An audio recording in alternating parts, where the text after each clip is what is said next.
Hello everyone, welcome once again in my YouTube channel in AK career academy. तो देखिए अभी हम लोग क्लास 10th के मैथ्स को पढ़ रहे हैं, जिसमें पहला चैप्टर रियल नंबर्स पढ़ाया जा रहा है। और इसमें आज की क्लास में, आज के वीडियो में हम आपको बताने वाले हैं बहुत से प्रकार के ऑब्जेक्टिव क्वेश्चंस को। काफी इंपॉर्टेंट ऑब्जेक्टिव क्वेश्चंस का डिस्कशन आज के वीडियो में हम लोग करने वाले हैं। और आपको बता दें, मैक्सिमम स्टूडेंट्स जो है केवल बुक के क्वेश्चंस को सॉल्व करते हैं, जो न्यूमेरिकल जो मतलब सब्जेक्टिव क्वेश्चंस है, लेकिन ऑब्जेक्टिव पे ज्यादा फोकस नहीं करते। बट अभी का जो एग्जाम का पैटर्न है उसमें 50% ऑब्जेक्टिव क्वेश्चन के हमें आंसर देने हैं। तो चूंकि मतलब ऑब्जेक्टिव पे भी हमें ध्यान केंद्रित करना काफी आवश्यक है, बिकॉज आधा मार्क्स हमारा ऑब्जेक्टिव क्वेश्चन से बनाएगा। तो 2-3 वीडियोस हम ऑब्जेक्टिव क्वेश्चन के प्रैक्टिस के लिए भी बनाएंगे। तो देखिए आइए स्टार्ट करते हैं इस चीज को। सबसे पहले यहाँ पहला क्वेश्चन हमारा कह रहा है, सबसे छोटी अभाज्य संख्या क्या है? द लोएस्ट प्राइम नंबर, यानी सबसे स्मॉलेस्ट प्राइम नंबर कौन होते हैं, यहां ये पूछा जा रहा है। तो आपको बता दें हम, सबसे छोटी प्राइम नंबर जो होता है ये होता है 2। और पिछले वीडियो में भी हम आपको समझाए थे, मैक्सिमम स्टूडेंट जो है गलती से 1 को सेलेक्ट कर लेते हैं, लेकिन 1 जो है स्मॉलेस्ट प्राइम नंबर नहीं है। देखिए क्यों? बिकॉज 1 जो है ये प्राइम नंबर है ही नहीं। प्राइम नंबर यानी अभाज्य संख्या हम किसे कहते हैं? अभाज्य संख्या हम उसे कहते हैं जिसका केवल 2 फैक्टर हो, जिसका केवल 2 गुणनखंड हो, उसको हम कहेंगे अभाज्य संख्या। और 1 का तो केवल 1 ही गुणनखंड है ना, 1। लेकिन 2 का देखिए, 2 का गुणनखंड 1 भी है, 2 का गुणनखंड 2 भी है, इसलिए 2 जो है अभाज्य संख्या है और 1 अभाज्य संख्या नहीं है। तो सबसे छोटी अभाज्य संख्या मेरा कौन होगा? 2 होगा, यानी ऑप्शन सी जो है मेरा सही है। अब आइए नेक्स्ट क्वेश्चन पे पहुंचते हैं। नेक्स्ट जो है 2 नंबर, ये कह रहा है किसी भी 2 अभाज्य संख्याओं का मशक कितना होता है? कोई भी 2 अभाज्य संख्या का मशक कितना होगा? तो आपको बता दें, ऑप्शन में दिया हुआ 1, 2, 3 कांट डिटरमाइंड, यानी निर्धारित नहीं किया जा सकता है, कुछ भी हो सकता है, इसका मतलब ये हुआ। तो देखिए, लेकिन इसका आंसर होगा क्या? रियल आंसर कोई भी 2 अभाज्य संख्या। तो अभी हम आपको बता दें कि अभाज्य संख्या जब कोई होता है, जैसे मान लीजिए कि 47 है, यह अभाज्य संख्या है, तो इसका फैक्टर 1 होगा और फिर क्या होगा? 47 होगा। यानी कोई भी अभाज्य संख्या उसका 2 ही फैक्टर होता है, एक तो 1 और एक सेल्फ वो नंबर। और मान लीजिए कि एक और अभाज्य संख्या हम रखें, इसका भी फैक्टर 1 होगा और फिर खुद ये संख्या होगा, यानी 29। आप सोचिए, कोई भी 2 अभाज्य संख्या रखिएगा तो चूंकि उसका 2 ही फैक्टर होगा केवल, तो जो सेल्फ नंबर होगा वो तो कॉमन होगा नहीं, बिकॉज दोनों अलग अलग नंबर है। और फिर तो जब वो कॉमन नहीं होगा तो फिर कॉमन क्या होगा? बिकॉज दोनों में एक तो किसी भी संख्या के HCF में, किसी भी संख्या के फैक्टर में एक तो कॉमन होना ही है। तो चूंकि दोनों प्राइम नंबर है, एक के अतिरिक्त और कोई इसका उभयनिष्ठ गुणनखंड नहीं हो सकता है, इसलिए हमेशा 2 अभाज्य संख्याओं का HCF क्या होगा? 1 होगा। अब आइए नेक्स्ट क्वेश्चन 3 नंबर, देखिए क्या कह रहा है, 2 लगातार प्राकृत संख्याओं का मशक कितना होगा? तो आपको बता दें, जैसे मान लीजिए कि एक प्राकृत संख्या 7, एक प्राकृत संख्या 8, तो 2 नेचुरल नंबर के बीच में हमेशा 1 का डिफरेंस होता है। तो 7 एकम 7, शेषफल कितना बचेगा? 1। अब देखिए, जब 2 प्राकृत संख्याओं के बीच में 1 का डिफरेंस होता है, 1, 2, 3, 4, देखिए 1 का डिफरेंस है ना, तो फिर 7 से ये एक बार में कटेगा और शेषफल 1 बचेगा। चाहे कोई भी आप 2 लगातार प्राकृत संख्या रख लो, क्योंकि इसमें 1 का डिफरेंस है, इसलिए इसमें इसका रिमाइंडर जो है शेषफल 1 बचेगा। और जब शेषफल 1 बचेगा तो यहाँ कोई भी संख्या हो, जब ये डिविडेंड के रूप में आएगा तो फिर 1 से तो डेफिनेटली डिवाइड हो ही जाना है। 1 तो सब सारी संख्याओं को डिवाइड कर देता है, तो इसलिए यहाँ पे मेरा आंसर क्या होगा? ऑप्शन ए, कोई भी 2 लगातार प्राकृत संख्याओं का मशक 1 होता है। 4 नंबर, 2 लगातार सम संख्याओं का मशक कितना होता है? आपको बता दें, इस क्वेश्चन को भी ध्यान दीजिएगा। जैसे मान लीजिए यहां पे लिखे 8 और 10, ये दोनों लगातार सम संख्या है ना, इवन नंबर, तो 2 इवन नंबर्स के बीच का डिफरेंस हमेशा 2 होता है। देखिए 2, 4, 6, 8 इस दोनों के मतलब किसी भी दो लगातार सम संख्या के बीच में देखें तो 2 का अंतर है, यानी एक बार में जब आप इसको डिवाइड कीजिएगा तो शेषफल 2 किसी भी तरह बचेगा, बिकॉज 2 का डिफरेंस होता है। और जब शेषफल 2 बचेगा और ये डिवाइजर आएगा हमारा डिविडेंड के रूप में, तो फिर ये 2 जो डिवाइजर बच रहा है मेरा, ये तो किसी भी तरह इसको डिवाइड कर देगा, बिकॉज ये इवन नंबर है। यहां कोई भी नंबर होगा तो इवन नंबर ही होगा ना, बिकॉज इवन नंबर का HCF पूछ रहा है, तो इवन नंबर तो 2 से डिवाइड हो ही जाता है, तो इसलिए मेरा आंसर यहां पे क्या होगा, 2 होगा। ऑप्शन बी सही है। 5 नंबर पे आइए, ये देखिए 5 नंबर में कहा जा रहा है 2 लगातार विषम संख्याओं का मसा कितना होगा। समझिएगा इसको भी आसानी से। मान लीजिए कि एक विषम संख्या 11, एक विषम संख्या 13, होगा क्या, 11 और 13 2 लगातार विषम संख्याओं के बीच का भी डिफरेंस हमेशा 2 होता है, तो एक बार में कटाइएगा तो शेषफल 2 बचना ही है।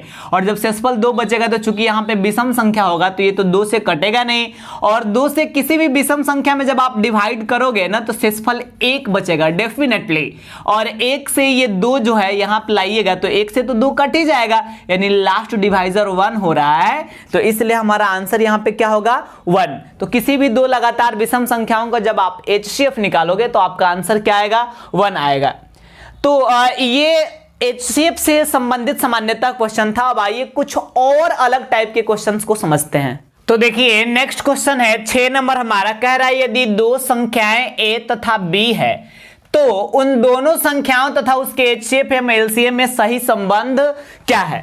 तो आपको समझना है, एक पहले हम एक फॉर्मूला डिराइव करके आपको बताए थे कि दोनों संख्याएं जो होती है, दोनों संख्याओं का गुणनफल और उसके मसा और लसा का यानी HCF और LCM का गुणनफल, दोनों का मल्टीपल इक्वल होता है। कहने का मतलब दोनों का प्रोडक्ट जो होता है गुणनफल वो बराबर होता है, यानी इसमें हमारा कौन सा ऑप्शन सही होगा, ऑप्शन सी। दोनों का योगफल HCF और LCM के योगफल के बराबर नहीं होता, न ही अंतर बराबर होता है, न ही भागफल बराबर होता, बल्कि दोनों संख्याओं का गुणनफल उसके HCF और LCM के गुणनफल के बराबर होता है। ठीक है, अब देखिए इसके बाद 7 नंबर क्वेश्चन समझते हैं।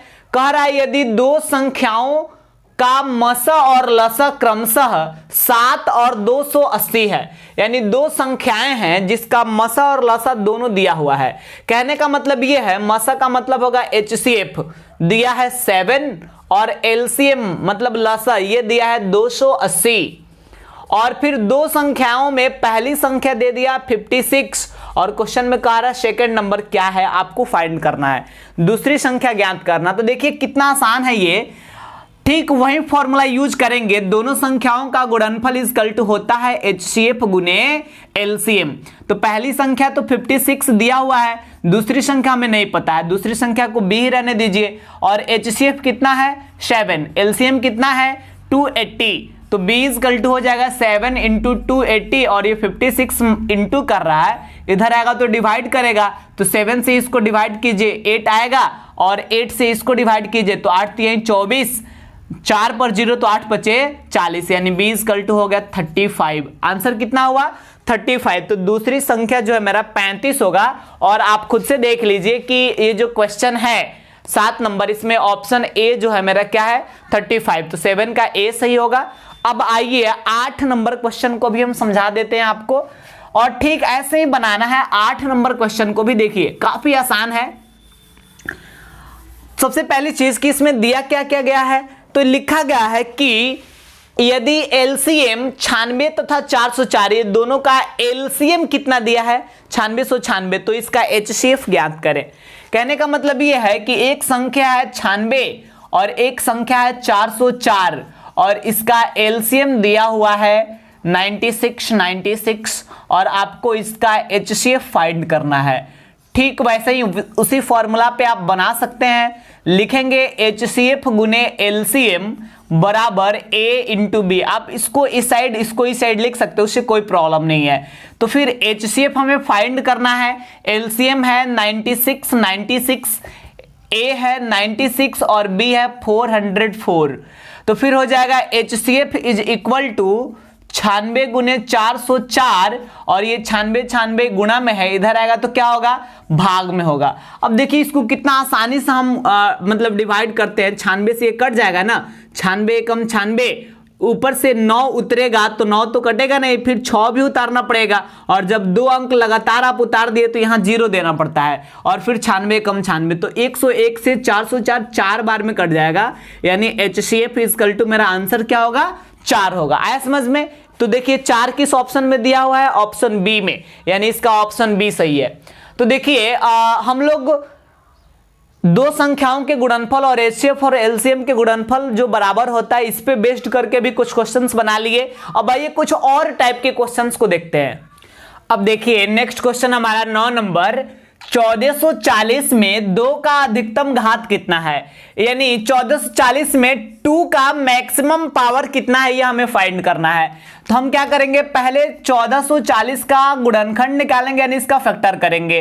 तो देखिए 2 से इसको डिवाइड करेंगे, 2 सत्ते 14, 2 दूना 4 और 0, फिर 2 से डिवाइड करेंगे तो 360 आएगा, फिर 2 से डिवाइड करेंगे तो 180 आएगा, फिर 2 से डिवाइड करेंगे तो 90, फिर 2 से डिवाइड करेंगे तो 45, अब 3 से डिवाइड करेंगे तो 15, फिर 3 से डिवाइड करेंगे तो 5, और फिर 5 से डिवाइड करेंगे तो 1। तो इसमें 2 का मैक्सिमम पावर पूछ रहा था, आप देख लीजिए 2 जो है इसमें कितने बार आया है, 1 2 3 4 5, 2 आया है 5 बार, तो 2 का पावर कितना हो जाएगा, 5 हो जाएगा, यानी मेरा आंसर होगा ऑप्शन सी, बिकॉज 2 का मैक्सिमम पावर 5 है, तो ऑप्शन सी में 5 दिख रहा हमें। अब आइए 10 नंबर क्वेश्चन भी ठीक इसी प्रकार का है और काफी आसान है ये भी। 10 नंबर में कह रहा है 3750 में 5 का अधिकतम घात कितना है।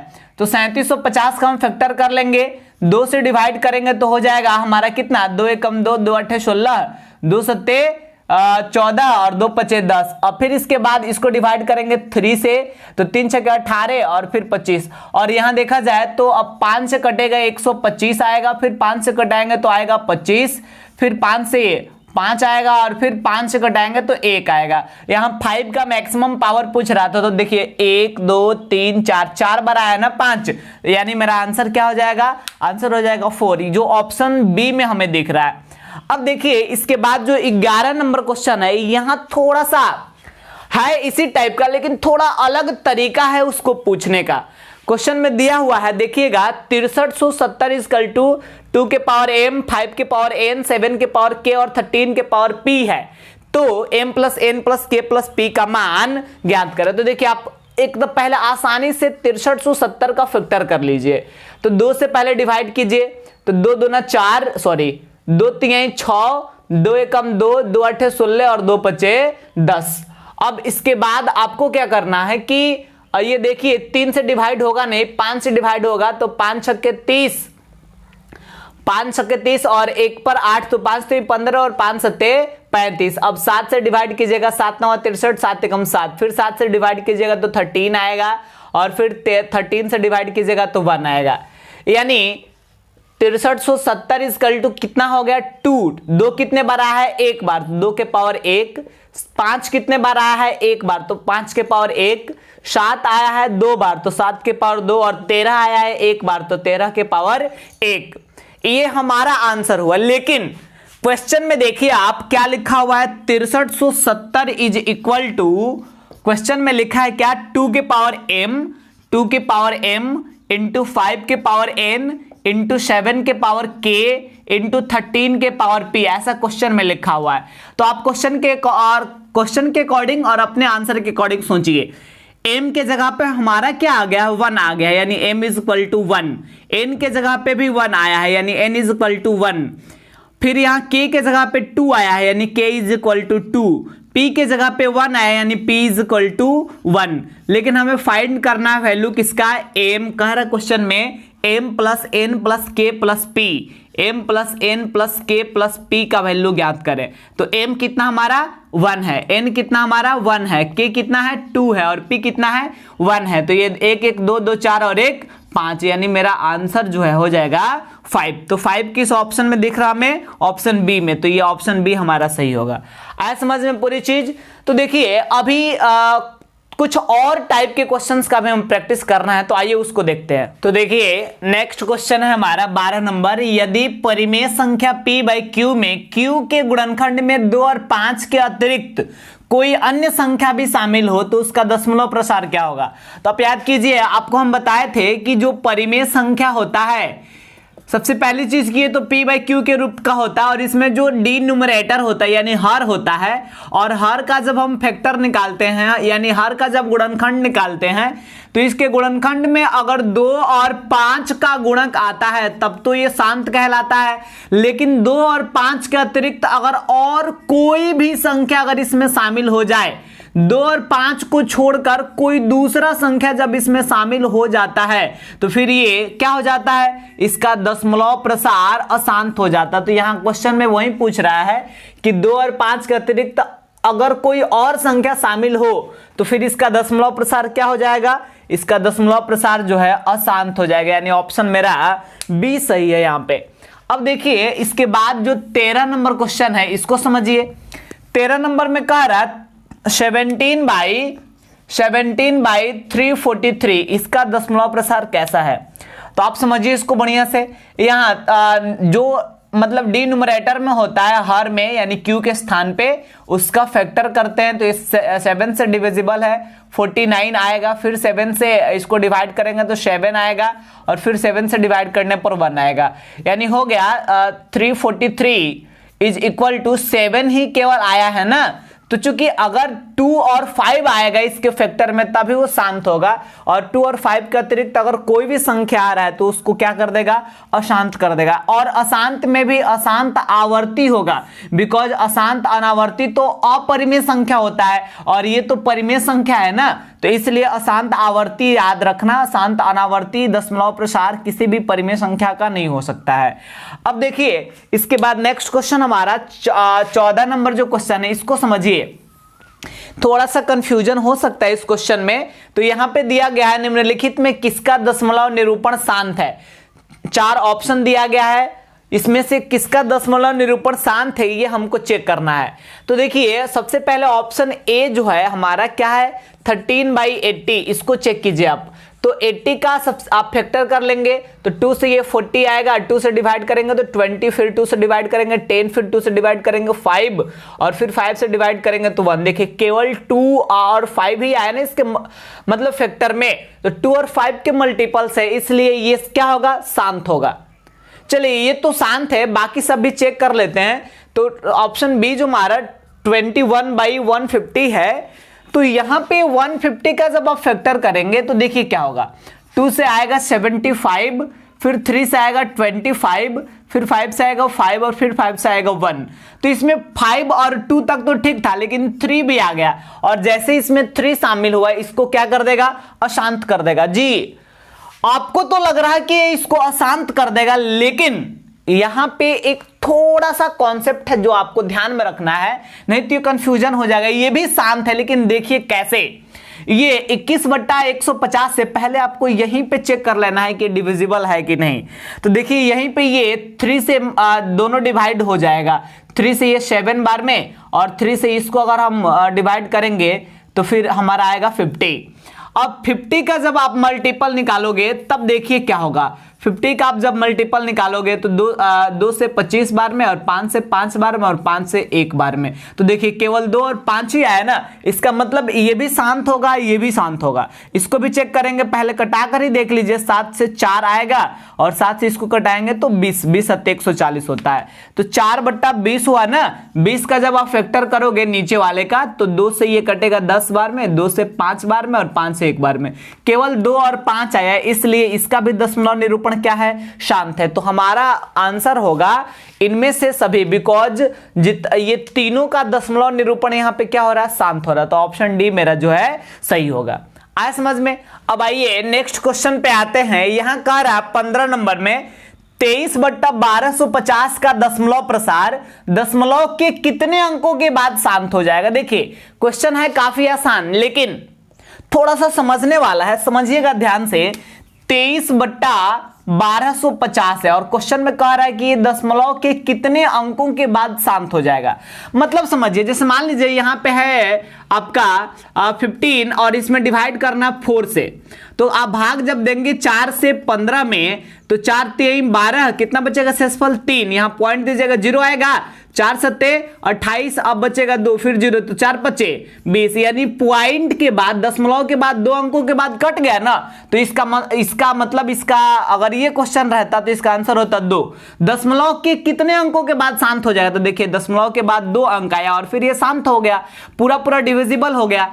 तो देखिए अगर इसको बिना भाग दिए हुए हमें फाइंड करना है तो हम क्या करेंगे, ये 15 और 4 जो नीचे है ना आपका, इसका फैक्टर करें तो क्या होगा 2 गुने 2 यानी 15/2 के पावर 2 आएगा। तो यहां पावर में जो रहेगा सबसे अधिक वही मेरा आंसर होगा। तो पावर में 2 है तो हमारा आंसर क्या होगा 2 होगा। ठीक ऐसे ही यहां भी चेक कर लेना हमें 23/1250 को भी देखिए होगा क्या, 1250 का फैक्टर जब आप करेंगे तो फिर ये 2 से डिविजिबल होगा 625 आएगा, फिर ये 5 से अगर डिवाइड करेंगे तो आएगा 125, फिर 5 से डिवाइड करेंगे तो 25 और फिर 5 से डिवाइड करेंगे तो क्या आएगा 5 और लास्टली 5 से डिवाइड करेंगे तो 1, यानी 1250 इक्वल टू आ गया 2 इंटू 5, देखिएगा कितने बार है 5 आया है 4 बार, तो 5 के पावर 4।